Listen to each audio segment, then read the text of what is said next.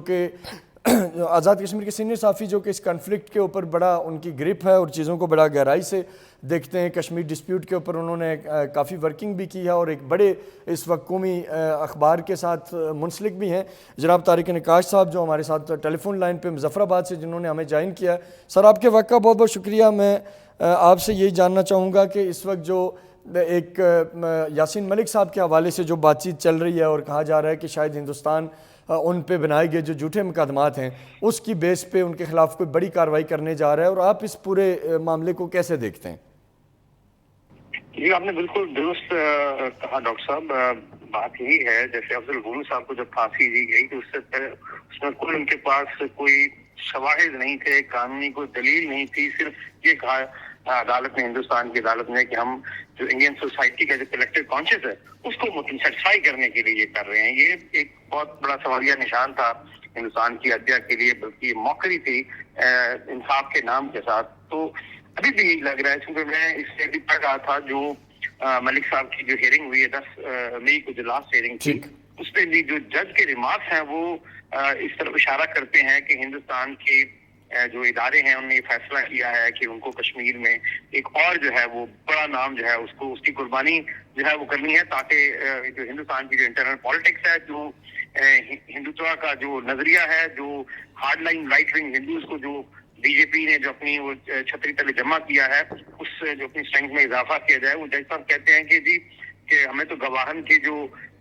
بیانات ہیں ان کے روشنی میں ایسا لگ رہا ہے کہ پاکستان اور اس کے ادارے اور یہ جو مبینہ ملزمان ہیں بقول ان کے یاسین ملک صاحب اور دوسرے اسی طرح کے چارجز آپ کو علم ہے کچھ اور لیڈرز پہ بھی فریم ہوئے, جنہوں میں مسرت عالم صاحب بھی ہیں اور بہت سے لوگ ہیں. تو ان کا مقصد جو ہے وہ ایک ہی ہے, اور اس مقصد کو حاصل کرنے کے لیے جو جن نے ذرائع استعمال کیے ہیں ان میں بھی پاکستان اس کے اداروں ان لوگوں میں اتفاق ہے, اور جو ٹیرر جو فنڈنگ ہے وہ پاکستان سے ہو رہی ہے. بالکل فلمزی گراؤنڈ ہے,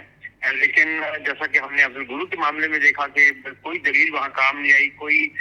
جو ہے قانون, کوئی انصاف, کوئی عدل جو ہے وہ کہیں جو اس کو خاطر میں نہیں لایا گیا. تو لگتا یہ ہے کہ یاسین ملک صاحب کے معاملے میں بھی وہ کچھ اسی طرح کا اقدام کرنے جا رہے ہیں جس کا جو اس خطرے کا اظہار جو ہے ہمارے بہت سے فارمر ڈپلومیٹس نے بھی کیا. ٹھیک, اچھا سر ایک چیز میں آپ سے جاننا چاہوں گا کہ یاسین ملک صاحب نے آپ کے علم میں ہے کہ نن وائلنٹ سٹرگل کی طرف وہ آئے تھے خود, انہوں نے 88 اور 89 90s کے بعد جو ظاہر جو حالات تھے, بٹ اس کے بعد انہوں نے پولیٹیکل اور نن وائلنٹ موومنٹ کو ترجیح دی, اور ان کا یہ خیال تھا کہ ہم پولیٹیکل طریقے سے چیزوں کو آگے لے کے جائیں گے. اب اگر ہندوستان اس طرح کا کوئی سٹیپ اٹھاتا ہے اور ایک ایسے لیڈر کو وہ اپنی عوام کے ضمیر کو مطمئن کرنے کے لیے یا اپنی جو ہندتوا کی جو پالیسی ہے اس کو مضبوط کرنے کے لیے اگر وہ ان کو سزا دیتے ہیں, کوئی اس طرح کی سخت سزا دیتے ہیں, تو آپ کے خیال سے کیا وادی میں جو پولیٹیکل سٹرگل کا جو ایک آپشن لوگ سمجھتے تھے کہ شاید کبھی فیوچر میں ہو, جو یاسین ملک صاحب کے فٹ سٹیپ پہ یوتھ کا کبھی خیال تھا کہ ہمیں چلنا چاہیے, تو کیا ہندوستان وہ سارے راستے نہیں بند کر دے گا, اور اس کے بعد کا جو منظرنامہ ہے وہ آپ کے خیال سے کیا ہوگا پھر؟ دیکھیے, جب ملک صاحب نے 94 میں نے ریناؤنس کی تھی ملیٹنسی, اور انہوں نے کہا تھا کہ ہم جو نان وائلنٹ مینس سے جو ہے کشمیر کی آزادی کے لیے, مختاری کے لیے کام کریں گے, اور اس کے بعد جب انہیں پھر جب گرفتار کیا گیا تو جو پرو انڈیا پالیٹیشینز ہیں، جب JLF کو بین کیا گیا، انہوں نے 5 سال کے لیے جب بین کر دیا، تو پرو انڈیا پالیٹیشین نے یہ کہا تھا، مجھے جہاں لون صاحب نے جو ہے اس پہ ریت عمل کا اظہار کیا تھا، جو BJP کے الائے تھے، انہوں نے یہ کہا کہ جب یاسین ملک نے ملیٹنسی ریناؤنس کی تو وہ at the peril of his life تھی، کیونکہ وادی میں ماحول بہت چارج تھا، ایسے میں جو عسکری جو مسلح جدوجہد کو خیر بات کہنے کی بات کرنا جو ہے بہت مشکل بات تھی، لیکن انہوں نے کہی، اور اس کے باوجود اس شخص کو جو ہے اس کی جماعت کو انہوں نے بین کر دیا. پولیٹیکل جو ڈسینٹ ہے ہندوستان نے اس کی اسپیس بالکل نیرو کر دیا تھا، اور محبوبہ مفتی نے بہت سے لوگوں نے جو ہے پرو انڈیا پالیٹیشن نے اس پہ اعتراض بھی کیا تھا، اس پہ اس کی سوالات اٹھائے تھے ہندوستان کی اس پالیسی پہ. لیکن جیسا کہ ہم بات کر چکے ہیں کہ ہندوستان اس وقت جو ہے ایک تو بہت وہ ہو گیا، شیر ہو گیا ہے کہ عالمی جو دنیا ہے وہ ہندوستان کی مسلسل جو ہیومن رائٹس کی وائلیشنز ہے، not only in occupied Kashmir بلکہ اکراس انڈیا، مائنارٹیز کے ساتھ جس بدترین طریقے سے ان کو پرسیکیوٹ کیا جا رہا ہے انڈیا میں، اور آفیشیل پیٹرنیج کے اندر جو BJP کی یعنی حکومتی جو عہدیدار ہیں ان کی بلیسنگ کے ساتھ جو ہو رہا ہے، اور اس پہ جو دنیا کی خاموشی ہے، میں سمجھتا ہوں اگر کہیں بات ہو بھی رہی ہے تو وہ کافی نہیں ہے، بالکل ایک وہ ہلکے پھلکے انداز میں بات ہو رہی ہے. جس پیمانے پہ جس انداز میں جو مظاہرے ہو رہے ہیں کشمیر کے اندر اور ہندوستان کے اپنے اندر جو اپنی شہریوں کے ساتھ مائنورٹیز کے ساتھ، اس میں اس طرح کی بات دنیا جو وہ نہیں کر رہی ہے، تو اس میں اچھا تو یہی لگتا ہے کہ اس میں دنیا جو ہے وہ اس کے رسپانس کو دیکھتے ہوئے ہندوستان یہ کر جائے گا. اور جہاں تک وادی کی بات ہے، وادی میں تو آپ دیکھیے وہ تو انہوں نے کسی بھی مرحلے پہ جو ہے وہ اپنے جدوجہد سے، اپنے جو ان کا سٹانس ہے اس سے وہ پیچھے نہیں ہٹے ہیں. 5 یہ جو اگست کا اقدام تھا اس کے بعد تو وہاں ویسے ہی جو ہندوستان کی جو ریپریشن ہے، سیج جو ہے، کارڈن آف جو ہے آبادیوں کا، وہ تو بڑھ گیا ہے. یعنی یہ تو 75 سال سے تھا ہی، لیکن 3 سالوں میں جو ہے، یہ 3-4 سالوں میں جو ہے اس میں بہت زیادہ اضافہ ہوا ہے. جو آپ کی بات بالکل درست ہے کہ جو ایلیمنٹس جو اس بات پہ تھوڑا بہت بلیو کرتے تھے کہ پیسفل مین سے جو ہے، ڈائلاگ کے ذریعے، نان وائلنس مین کے ذریعے جو ہے اس مسئلے کو حل کیا جا سکے، جیسے پرو انڈیا پالیٹکس میں شامل ہیں عمر عبداللہ، فاروق عبداللہ اور اس قبلی محبوبہ مفتی وغیرہ، سجاد لون کے شامل ہیں. یہ ان کو بھی ہندوستان جو ہے وہ ڈیفیٹ کرے گا، اور جو ہے ان کو بھی جو ہے ان کی بات کی بھی کوئی ویلیو نہیں رہے گی وہاں، اور وہاں حالات جو ہے اس سے زیادہ خراب ہو جائیں گے. اور الٹیمیٹلی آپ کیا دیکھتے ہیں کہ پھر نوجوان واپس وہی 88, 89 اور 90 کی طرف جائے گا؟ ظاہر ہے جب آپ وہاں UN ریزولوشنز کی بھی امپورٹنس نہیں ہے، ہیومن رائٹس وائلیشن بھی اپنے پیک پہ ہے اور کوئی سننے والا بھی نہیں ہے، تو ایسے حالات میں آگے کوئی پولیٹیکل وے آؤٹ کی طرف کے جو حالات ہیں وہ شاید کم ہی ہوں گے. آپ اس بارے میں کیا کہتے ہیں؟ 5 اگست 2019 کے بعد جب ہندوستان نے بالکل عملاً جو ہے مقبوضہ علاقے کو باقی دنیا سے کاٹ کے رکھ دیا تھا، اور فوجیوں کی جو تعداد ہے، قابض فوجیوں کی تعداد میں بھی اضافہ کر دیا تھا، بلیک لاز آئے، میڈیا کو جتنا زیادہ جو بدل کیا گیا مقبوضہ کشمیر کے میڈیا کو، جرنلسٹ کے ساتھ جو ہوا تاکہ وہاں کی آواز بالکل باہر نہ جائے، اس کے باوجود وہاں مسلح جدوجہد ختم نہیں ہوئی ہے. اب دیکھیے بارڈر پورا سیل ہے، کوئی امکان نہیں اس طرف سے ایک چڑیا بھی جو ہے وہ پار چلی جائے. اس کے باوجود مقبوضہ کشمیر میں جو لوگ مسلح جدوجہد کو ہی اس کا حل سمجھتے ہیں، ان نے اپنا راستہ ترک نہیں کیا. لیکن جب آپ اس طرح کے لوگوں کے لیے اسپیس بالکل ختم کر دیں گے تو پھر تو تمام آبادی جو ہے اس بات پہ اس کا اجماع ہو جائے گا کہ ہمارا جو ہے اس کے علاوہ کوئی حل نہیں، کہ ہم سب جو ہے وہ اپنے ہندوستان کے ساتھ دوبارہ جو ہے لڑائی کا آغاز کریں کلیکٹیولی. وہ بے شک پتھروں کے ساتھ ہو، سنگ باری جس میں بہت بڑی تعداد میں کیا کرتے تھے، اس میں کمی آ گئی تھی. لوگ سمجھ رہے تھے کہ شاید کوئی سینٹی پریویل کرے گی نیو دلی میں اور نوجوانوں کو، اور کہ وہ اپنے ہاتھ میں پھر پتھر لے کے دوبارہ باہر نہ نکلیں. ٹھیک سر، آخری سوال آپ سے. یاسین ملک ایک انٹرنیشنلی ریکوگنائز لیڈر ہیں، اور ان کے ظاہر اس سارے معاملے کے اوپر یقینی طور پہ دنیا کے دوسرے ممالک بھی، ذرائع ابلاغ بھی آگاہ ہیں کہ مقبوضہ کشمیر میں کیا ہو رہا ہے. تو آپ کیا سمجھتے ہیں کہ کوئی دنیا کا کوئی ملک انٹروین کرے گا، اس میں ہندوستان کے اوپر کسی قسم کا دباؤ بڑھانے کی کوشش کی جائے گی؟ کیونکہ ایک پاکستان کی طرف سے تو ڈیفینیٹلی اپنی ایفرٹس ہوتی ہیں، ہوتی رہیں گی، بٹ اس سے ہٹ کے آپ کیا توقع رکھ رہے ہیں؟ دیکھیے میں سمجھتا ہوں اس وقت ہمیں جو ہمارا ایک بہت بڑا مؤثر ہتھیار جو ہے انٹرنیشنل کمیونٹی میں ہمارا ڈائسپورا ہے. اور بہت انفلوئنشل لوگ ہیں، اور میں آپ کے پروگرام کی وساطت سے اپیل کرتا ہوں ڈائسپورا سے، خدا را اپنے آپ کو P T I, Peoples Party, T M L N میں تقسیم نہ کریں. خدا را آپ صرف پاکستانی اور صرف کشمیری بن کے وہاں رہیں. یہ سیاست جو ہے اس کو اپنے ملک کے اندر رکھیں، وہاں اپنے اندر جو ہے وہ ڈویژن نہ پیدا کریں، نفاق نہ پیدا کریں، تفریق نہ پیدا کریں. آپ کے ڈویژن سے، آپ کے تفریق سے، آپ کے نفاق سے اور کسی کو فائدہ نہیں ہو رہا، ہمارے دشمن ہندوستان کو فائدہ ہو رہا ہے. آپ جب اکٹھے ہوں گے، مضبوط ہوں گے، آپ کی آواز میں ایک قوت ہوگی، اور جو آپ کا جو وہ ملک ہے جہاں آپ نے شہریت اختیار کی ہے، وہ بھی آپ کی بات، وہاں کے ادارے، وہاں کے جو ڈیلریز ہیں، وہاں کے جو پالیسی میکرز ہیں، وہ آپ کی بات سننے پہ جو ہے وہ مجبور ہو جائیں گے. تو میں اس وقت بڑی پیشنیٹ اپیل کر رہا ہوں as a Kashmiri, not as journalist but as a Kashmiri جو ڈیوائیڈڈ فیملی سے جس کا تعلق ہے، جس کا دادا جو ہے سری نگر میں دفن ہے، جس کا باپ مظفر آباد میں دفن ہے، جو اپنے رشتے داروں سے ملنے کے لیے اور جو اس کے رشتے دار اس سے ملنے کے لیے جو تڑپ رہے ہیں، اس کی حیثیت سے اپیل کرتا ہوں ڈائسپورا سے خاص طور پہ. ملک کے اندر بھی اس وقت استحکام کی بہت زیادہ ضرورت ہے.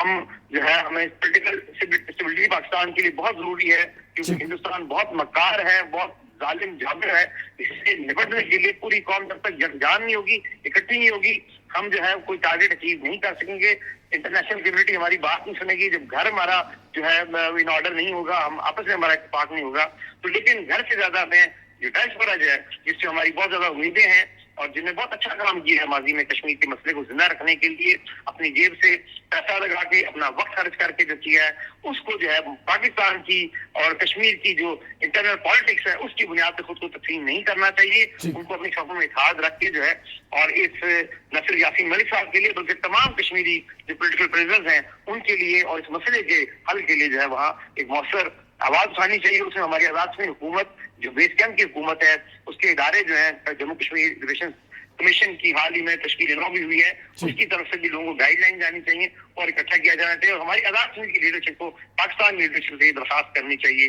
کہ خدا را اس مرحلے پہ اپنی صفوں میں اتحاد رکھیں، تاکہ ہم ایک پوری قوت کے ساتھ دنیا کو بتائیں ہمارے اس جھگڑے سے اور ہماری داخلی جو تفریق ہے اس سے ہندوستان فائدہ اٹھا کے ایک کے بعد دوسرے کشمیری کو شہید کرتا جا رہا ہے، اور وہ کرتا چلا جائے گا، کیونکہ یہاں سے جو ہے وہ اتنی مؤثر آواز کو نہیں جا رہی، مخالفت اس طرح نہیں ہو رہی جس طرح ہونی چاہیے. اس کی وجہ یہی ہے کہ ہم داخلی مسائل میں بہت زیادہ الجھ گئے ہیں. تو میری یہ درخواست ہے تاکہ ہم جو ہے کم از کم یاسین ملک صاحب کو، ان کے ساتھ جو لوگ بہت اہم پرومیننٹ لوگ قید ہیں لیڈرشپ، اس کو بچا سکیں.